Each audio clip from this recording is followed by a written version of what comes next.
It is Monday, January 2nd, 2023. This is a Majestic 5A410, model 5A410 radio that a friend of mine has given me to repair and recap. He said he had it playing and it was playing and it just went dead on him. It's a typical garden variety All American 5 radio, series strung filaments. So more than likely the fact that it's completely dead is it's probably one of the tubes has an open filament, and more than likely that would be the 35Z5 tube, which is the rectifier. That's the one that generally blows. So we'll have to check it out. Now, what do I know about this radio? Well, just on the outside of it, the line cord is a replacement. That's not an original. It looks like it might have been replaced some time ago, but it's non-polarized. So I'm going to put a polarized line cord on it and make sure that the wide pin, which if the house is wired correctly, the wide pin is generally the neutral, that the wide pin is connected to the chassis, the hot chassis, so the chassis won't be so hot to ground as long as it's plugged in correctly. So I'm going to open it up now, take a look at it, and I'm going to see what might be wrong with this radio, why it's dead. So I pulled it out, checked all 5 tubes, and I'm right, it is the 35Z5 tube. And like I say, all of these radios, these All American 5 octal based tube radios, the circuits are pretty much generally the same. You have the 35Z5, and then your audio tube would be a 50L6. The other tubes, I believe, are all 12 volt filaments, or the other 3. So you have a 35 volt, a 50 volt, and then 3 12 volts. So anyways, what blew out the filament? Well, one of the things that'll blow the filament in these is just the act of turning them on, because what happens is the inrush current will make the filament, especially the first one in line, go quite bright. And in time, that'll generally burn it out. So that's more than likely what took it, but I'm going to check all the capacitors and make doggone sure that there's no shorts in the radio before I put in a substitute tube. I have one. This one was part of my old stock that I have. So the interesting thing about this 35Z5, it's a Hallicrafters tube, labeled Hallicrafters. I find that quite fascinating. Okay, there's no shorts that I can find. I've checked across all the filter capacitor, the electrolytics, and other capacitors. Nothing is really shorted. There's some interesting things. This radio's been worked on. Not only has the line cord been replaced, this is a new capacitor, or a newer capacitor, and this is not the original audio output transformer. It's a replacement. I can only assume that it'll work. The radio was working. My friend who owns this radio said it was playing. So having found no shorts, I'm going to put my substitute 35Z5 in it and bring it up and see if we can tune some stations on it. Something of interest I found before I power this up is the chassis side of the line connection is not directly connected to the line. There's a 220K resistor from that side of the line to the chassis. I'm not sure that I've seen that before. That might be a common thing with All American 5s. I'll have to do some research on that, of why that resistor is in there.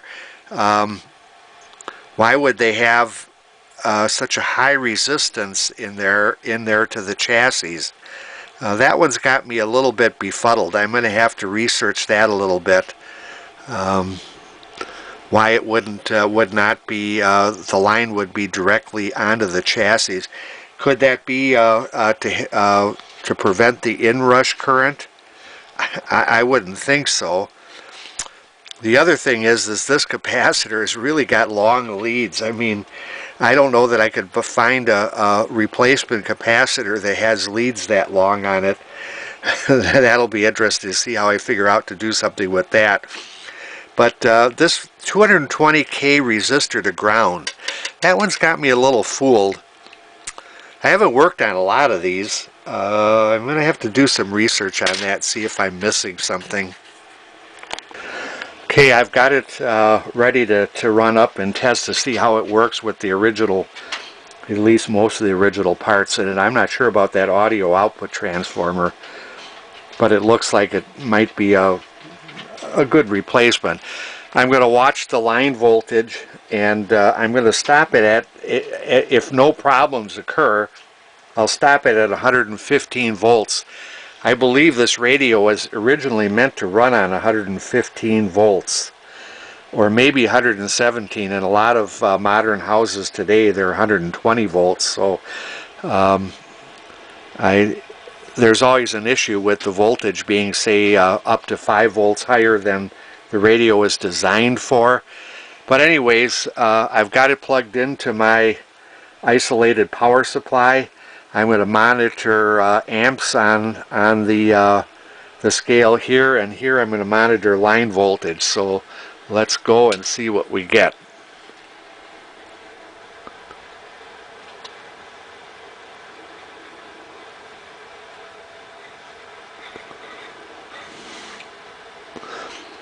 Well, I'm not getting anything. I wonder, is my line cord open maybe?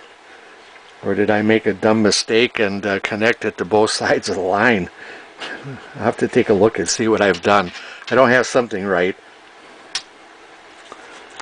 Okay, the line cord is okay. It could be that maybe my meter, this meter is getting old, and sometimes it just doesn't read.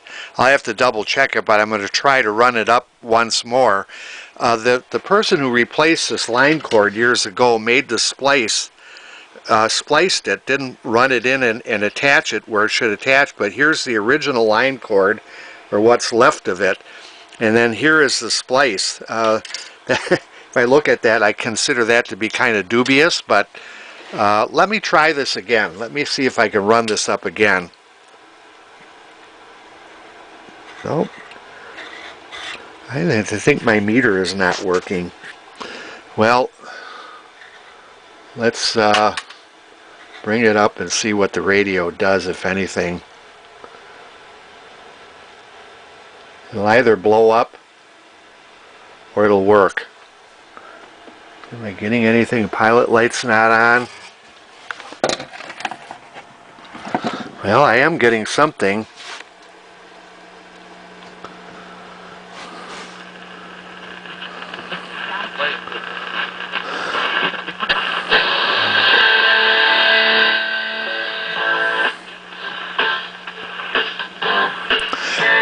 The pilot light doesn't work, and that comes off one of the tap on the 35Z5.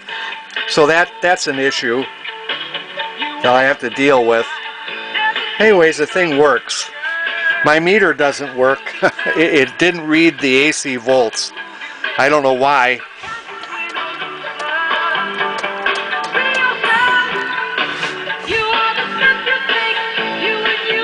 Okay, so I got it that far. So basically, all I really got to do is replace all the capacitors in it. I don't know how well aligned it is. I'm hoping I don't have to go through an alignment procedure. This radio, of course, being an old radio, you don't have to tune or adjust the coils.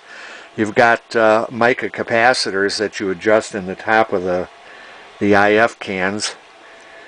Let's see, I guess that's about it. I guess the next phase is for me to start replacing parts, including that line cord. And when I do replace it, I plan to put, this is an SL15 thermistor. I'm going to put that in series with the hot side of the line so that it doesn't give an inrush of current to the tube filaments.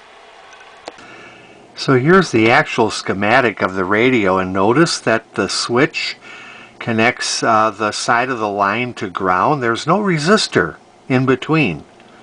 That's got me a little confused. I wonder if somebody installed that. Maybe it's a revision by Majestic. I don't know. And notice that the pilot light is an integral part of the filament of the 35Z5. That's interesting. And also notice that it says 115 volt line current. So those things are significant. But I don't see the 220K resistor. Wonder how that got in there. It looks like it was original. Maybe not. To research that. Okay, I see now. It's a little confusing when I looked at this first.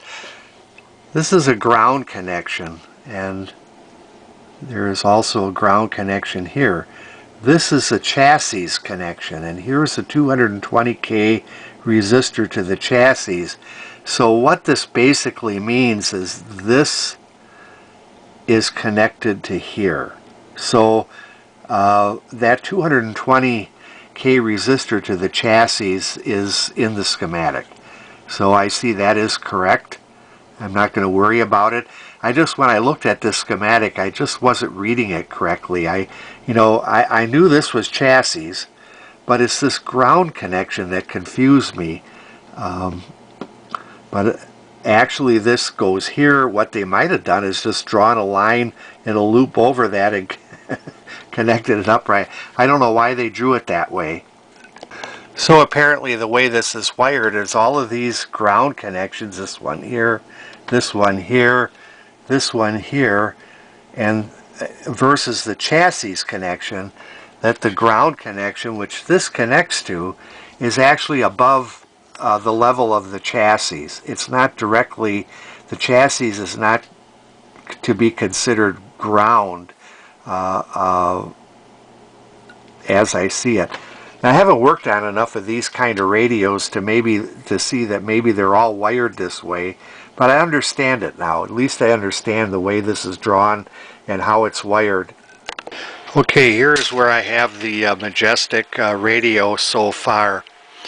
I installed a new polarized line cord to replace the old one. Now, it was originally clamped down on the bottom, and whoever put the other line cord on somehow made a splice right underneath that clamp. It didn't short or anything. It did work, but what I did is I'm using these tie wraps, a black one on this side and this white one, so that the cord can't pull or push in.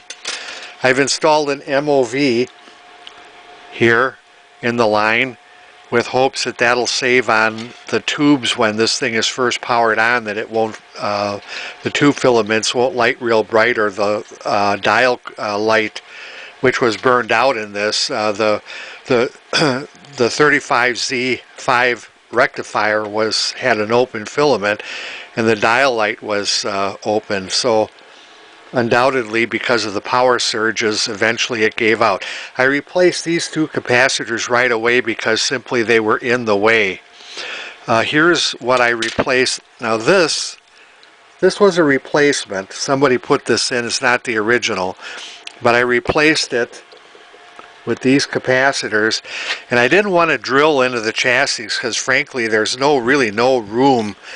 There's everything is mounted on top. There really isn't any convenient places to drill, and I don't like that if I can avoid it. I'm using the bracket mount for the tuning condenser and put these terminal strips in to put these two capacitors in. Now, the negative end of the capacitors is not chassis. The chassis is 220K above the neutral side or the ground side of the line cord. So, and that's what this wire is here. So both of these connect, the negative side of the capacitors connect there, and then here's the original wires, the red and blue wires that came out of the capacitor, soldered on. Now, interestingly, this capacitor here, I'm going to replace all these, but this capacitor here was cut and it was just tacked together. I just touched it and it broke apart. So either whoever worked on this years ago was either going to replace it and decided not to, wanted to test it. I have no idea why they did that. So in a minute I'm going to test this radio at this point, and hopefully it works. Because, you know, if I don't want to be guilty of fixing something so that it doesn't work, or fixing it so nobody can. So I'm going to test it and see if it still works. It did work before I did anything to it, so we'll see if it still works. So I'm going to switch it on, and if the tube filaments light real bright, and if this dial light lights real bright, that means my MOV scheme didn't work. But here goes the power. And it didn't flash up very bright. And the tubes are coming on slowly. I don't see the 25Z5. That MOV, maybe that's going to be too much resistance. I don't know.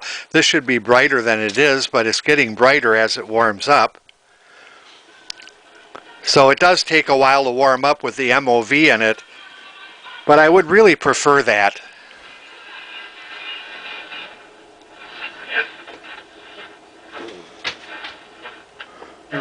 Schifrin was completely dominant. Well, at least I didn't break it.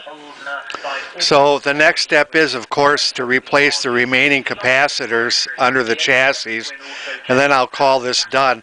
I'll check to see if the dial is calibrated. I don't see any reason to try to realign it. It plays just fine. But it does warm up quite slowly with that MOV, and I like that. I think that's a good idea. So it's all recapped, so we'll test it. And again, it's got a long warm-up time because of the MOV. Notice how dim the dial light is, but it'll brighten up. The MOV warms up, and then the current goes up. Saves on the 25 or 35Z5 tube and this little pilot light.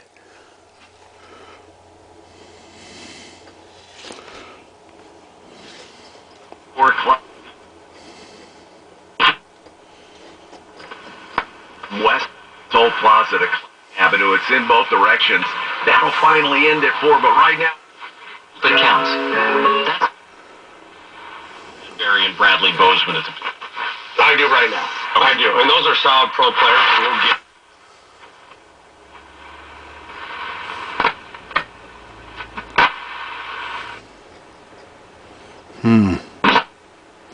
There's something wrong yet.